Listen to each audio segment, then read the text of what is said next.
appreciate very much you coming down and playing the drums. Yeah. You know, thank you. Went through a lot of explanations on how they work. Like input. What can I do? Anything you'd like to have changed? How do you feel about them? How's the action on it when you're playing it? Because you're in the driver's seat when you're doing it. Yeah, you know, I when I played them, what I noticed was I wanted to keep playing them. You know what I'm saying? And they, you know, Right. the response was so great. It was almost like playing with another musician for me. It was like playing with a duo, as if maybe we were a guitar player and a guitar player was playing, and we had vocals, whatever. And that's how I felt about them. And to me, that's most important because they were pretty musical, for me. You know what I'm saying? First of all, the bass drum. I mean, forget it. I've never played. It's the first thing you notice. The thing should be you probably need a license to really carry it around and play with the damn thing. It's illegal. I know, seriously. I've never played a bass drum like that before, and it's just a killer. It's the first thing you notice. As soon as you start playing, it's the first thing you notice. Yeah. You know, your first tendency is to hit that bass drum, and you're just, you know, kind of like, wow. Yeah. The drums are just, forget it, man. I mean, they sound good back here to me, and I always think whatever I'm playing they don't sound that great. And they're just The response, I think, too, especially from the snare drum, ghost notes. you hear everything. You know, and it makes you, when you're playing with somebody, you're able to be more responsive. You know, the different things you're doing, there are different things you're playing, ghost notes, stuff like that. Just they come out more with these drums. They're more vibrant than it is in any other kit. As far as the snare drums, I love to play marches. It's like one of my favorite things to play as a kid. I played marches all the time, the military records, you know, and stuff. I just love playing. And these snare drums are made for that type of thing. I mean, it's made for everything, but for me, playing a march, and this is like a symphonic drum. You know, when I played it, and going from the 12 to the 14 was like, you could tell a difference, but they blended together so well when I played them. You know what I mean? They're just great. I love them. I could just play them all day, really.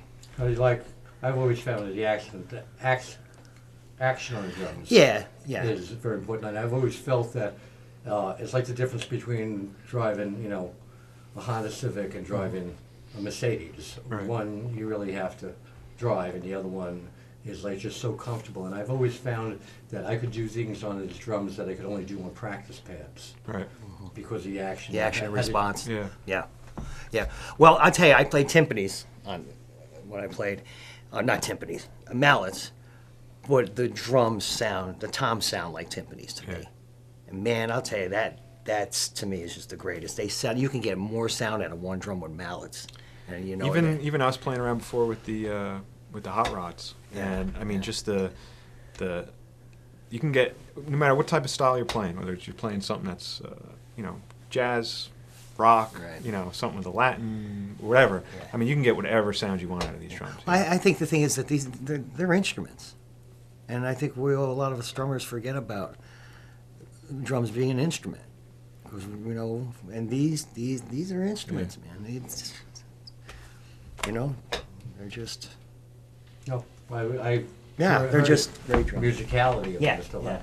And I tell you one thing that I enjoy more than anything else, all right, is not sitting behind a set of drums and playing them, because I am not the best drummer in the world by any means. But as far as I'm concerned, these are the best sounding drums in the world. And for me to sit back on the other side of a drum kit and watch Paul Yu or Dennis Yu get behind a set of drums, I immediately see that you're not putting down your licks, you're hearing the drums, and you're reacting to the sound of your drums, and the whole thing goes to such a musical point of view and a composition, and you don't have to worry about choking the drum or hitting it too hard. Your dynamics all of a sudden come alive, and basically what you're doing is you're literally discovering the drums, and with you guys here to do that, sitting back over there is the best seat in the house as far as I'm concerned. You know, with this drum kit, we could put this together for you. Right, so how many sets you want? Yeah, right. I'll give you a call. You know, at one different colors, different days of the week. That's what it is. Right. So, Now I get a hold of you. Yeah, no, man, just beautiful. I'll probably use some of the money that I'm not paying you to buy it. Yeah, right, exactly. But Yeah. I There you go. appreciate it. I appreciate you guys coming. Well, hey, thanks for letting us